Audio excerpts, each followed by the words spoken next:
dear students, myself Gangadhar Solanke, and I welcome you all to the MCGM's virtual classroom.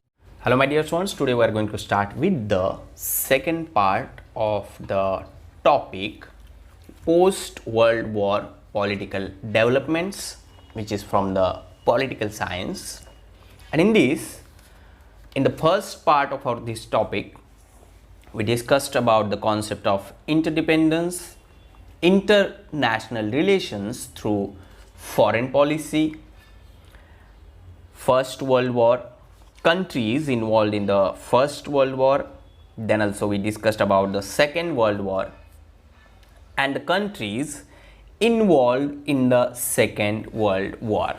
Now in the second part of this topic, we are going to discuss about the concept of Cold War, effects of the Cold War, end of the Cold War and the post-Cold War or the post-Cold War world, and the last point from this topic, globalization. So here we'll today start with the concept of Cold War, which exactly means that the condition where there is no actual war, but there are such tensions in the circumstances that they may be responsible to cause war, and such condition is called as the Cold War. जहाँ पर actual war नहीं हो रहा है, आपस में देश एक दूसरे के साथ नहीं लड़ रहे, but there is tension between the countries कि वॉर कभी भी हो सकता है. ऐसी जो सिचुएशन होती है, that situation is called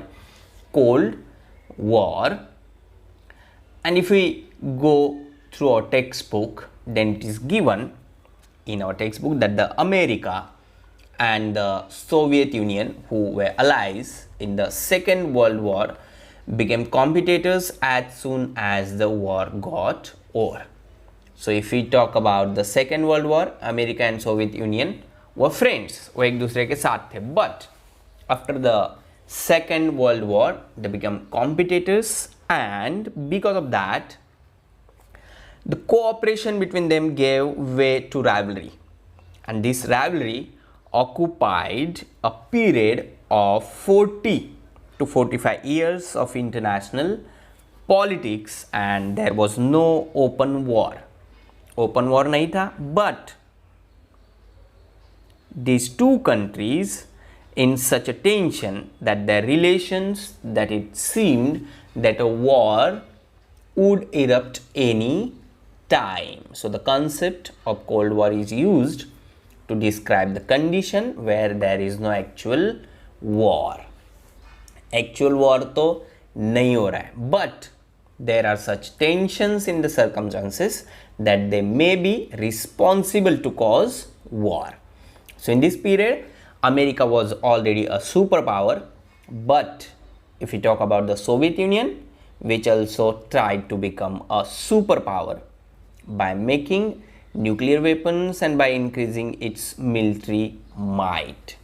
So the struggle for power, basically the reason behind the war, struggle for power, arms race, differences in ideologies, attitude of checkmating each other by strategies and counter strategies gave rise to the Cold War. Now what happened because of this Cold War, that we are going to see in the next point, that is the effects of the Cold War. And in this, the first point, creation of military organizations, then the bipolarization of the world, arms race, creation of regional organizations, non-alignment, non-aligned movement. All these were the effects of the Cold War, and now in detail we'll talk about this one by one. So the first one, creation of military organizations. During the Cold War, both the superpowers created military organizations, Soviet Union and America. NATO, North Atlantic Treaty, was a military organization under the dominance of America. because the respective superpowers took up the responsibility of the security of the countries joining the military organizations led by them. So, Warsaw Pact was a military of the Soviet Union. So, military organizations create हो गए because of this situation. Then, bipolarization of the world. During the Cold War, most countries of the world joined either of the two superpower blocks. अपने आप को safe रखने के लिए उनको या तो इस पार्टी में जाना पड़ा या फिर इस पार्टी में बजाना पड़ा. जो भी दोनों सुपर पावर थे, छोटे छोटे जो देश थे, उन्होंने किसी भी एक ग्रुप में जाना पसंद किया. Now because of this, such a division of the nations of the world in two groups is bipolarization, and the scope of the Cold War increased. The sphere of tension also spread throughout the world. Then the next, arms race, which was very dangerous for the world. The superpowers started producing arms on large scale. Why?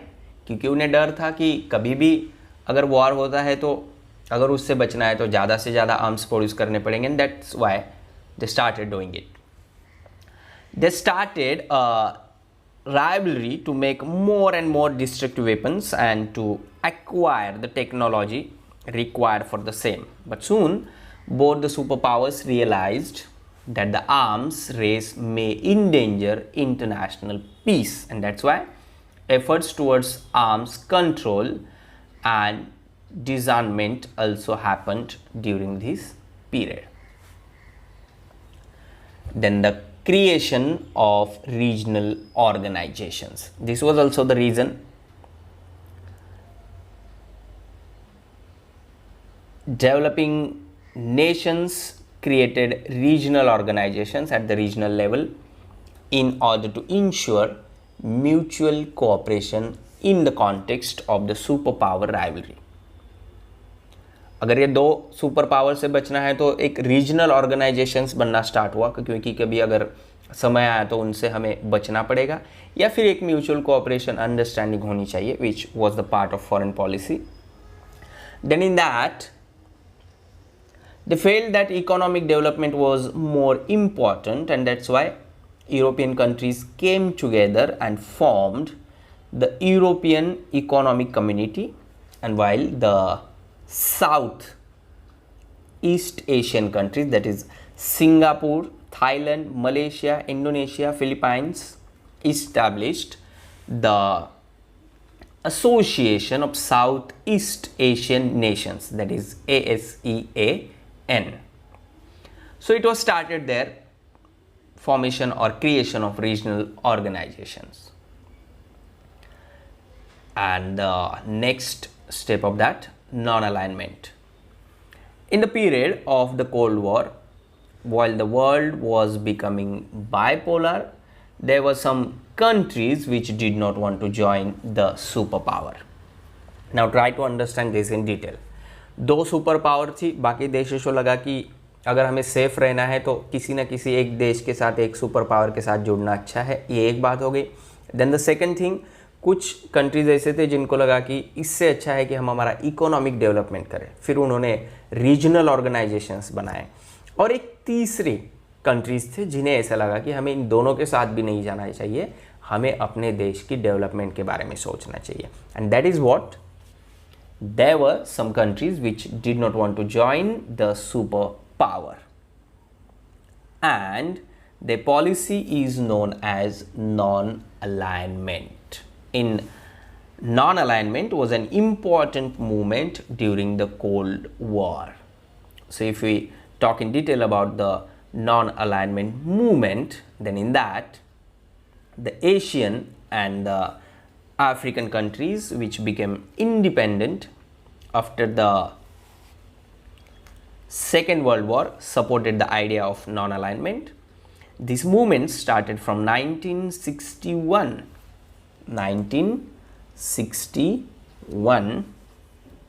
under the leadership of India's Prime Minister Pandit Jawaharlal Nehru, president of Yugoslavia Marshal Tito, president of Egypt Gamal Abdel Nasser, President of Indonesia Dr. Sukarno, and Prime Minister of Ghana Dr. Kwame Nkrumah. Here you can see.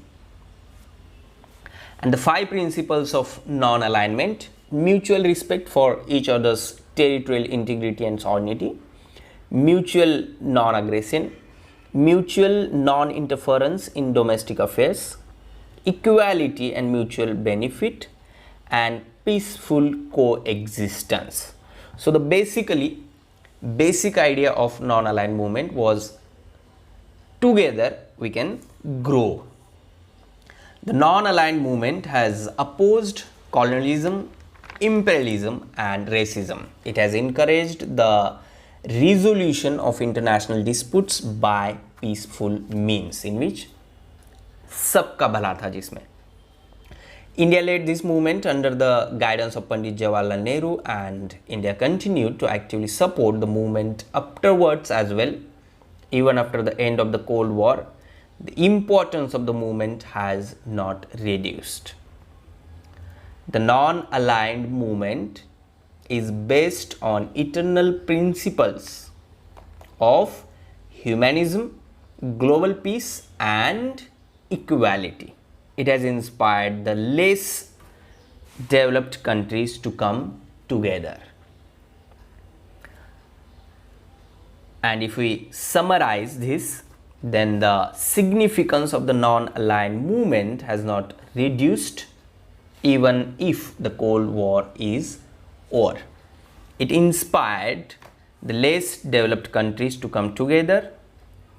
It brought several new streams of economic and social changes into international politics. It gave these countries the confidence to assert themselves with self-respect in international politics. So the basic thing which was given by the non-alignment to the small countries, that the self-confidence. ज़रूरी नहीं है कि किसी एक super power के साथ जाना चाहिए, हम अकेले रहकर भी अपनी डेवलपमेंट कर सकते हैं by the mutual cooperation of neighboring countries. Then in this the next point, end of the Cold War. The Cold War that had dominated international politics since 1945 came to an end. It was an important event that happened towards the end of the last century. So in this, the Soviet Union adopted the policy of opening up the economy, the state losing up its control of the economy. Then the president of the Soviet Union, Mikhail Gorbachev, implemented the policies of restructuring and openness. Due to these policies, the control over the media reduced. Important changes took place in political and economic sphere. That is, these spheres were restructured and this gave impetus to democracy. As the East European countries under the influence of the Soviet Union adopted the capitalist and democratic paths, their changed. And the last one, the Soviet Union disintegrated and several new nations were created out of it after the end of Cold War. Soviet union अलग अलग होके उसमें से बहुत सारे छोटे छोटे देश बने and Russia was the biggest country in the Soviet Union. So these were the reasons for the end of the Cold War. Now the point after end of the Cold War is post Cold War world. Cold War के बाद का world कैसा था? The Cold War came to an end with the disintegration of the Soviet Union, which till then had been a superpower, and because of this major changes took place in world. For example, America remained the only superpower in world politics. जो दो थे America और Soviet union, लेकिन Soviet union के टुकड़े हुए, उसमें से बहुत सारे देश बने, रशिया उसमें से एक सबसे बड़ा देश रहा। लेकिन कोल्ड वॉर के बाद की सिचुएशंस की अगर बात करेंगे तो अमेरिका एक ही सुपर पावर पूरी दुनिया में रह गई। A conductive atmosphere prevailed for the growth in trade and economic relations between and among nations. So capital, labor, market and information circulated throughout the world. Ideas spread freely as well. Then, as all nations of the world gave priority to trade relations, the idea of giving aid to other nations fell behind, and instead efforts began to be made to establish economic relations. Economical growth or economical development was at the center. So the description of a country which was opposed to another has now changed from enemy nation to rival nation. Environmental protection, fostering of human rights, gender equality and management of natural calamities now acquired a global dimension, and the responsibility here you can see responsibility of the United Nations has increased. So this was the world after post Cold War. Cold War के बाद this was the situation in the world. Now the next concept in this is of globalization, and the question is given, what is globalization? Because this word now we are using in our day-to-day study or in research field, globalization. So after the end of the Cold War, trade and economic relations between countries became more open. जैसे आज today by sitting here at the place we can chat or talk with any person anywhere in the world. So globalization is the new buzzword that has come to dominate the world since the 90s of the last century, with the end of the Cold War and the breakup of the former Soviet Union. The term implies worldly integration, amalgamation of various cultures, styles, economic policies and ideas. Today we use a word like world become a global village. जैसे आज India में हुई चीज़ कहीं और उसका effect होता है, उधर की किसी और चीज़ का इधर इफ़ेक्ट होता है, और कल्चर्स जो है वो मिक्सअप मोस्टली हो गया है. It must not be confused with making things common around the world. It is an integration, not stimulation. So if we talk about globalization in detail, the give and take of ideas among people all over the world grew. And due to the revolution in information technology, different events and developments begin to be known everywhere. जैसे sports events है किसी और देश में चल रहे होते हैं, and we can watch it live here by sitting in our home. The boundaries between nations did not remain as controlled as they were before, and all these processes are together called globalization. So in globalization, growth, science, technology, communication, environment, culture and wealth, all these things are very important. So just as globalization has brought us benefits, it has also caused losses. For example, if we talk, as the economies of different countries got linked with each other, trade increased, economic unification grew, plenty of products became available in the markets, but the gap between the poor and the rich nations did not reduce because of the concept of globalization also. So in short, globalization is what? The increasing importance of international operations for people, countries and governments. It leads to increasing interdependence between countries across the world, shared needs to exchange goods and services. बहुत सारी चीज़ें import होती है, export होती है, and at the same time services also can import and export. Countries are becoming even more connected by increasing trade and international investment, the development of transport links, the development of global communications and information technology, and also global tourism. And now today, if we talk, social media also changed the concept of globalization totally. So in this chapter, what we studied, the global developments from 1945 onwards. We understood the world in the Cold War period, the arms race and the efforts at disarmament. We also learned about the meaning of globalization. Please subscribe the channel and press bell icon to get notifications. So my dear students, this is all for today. Thank you very much. Stay home, stay safe, take care.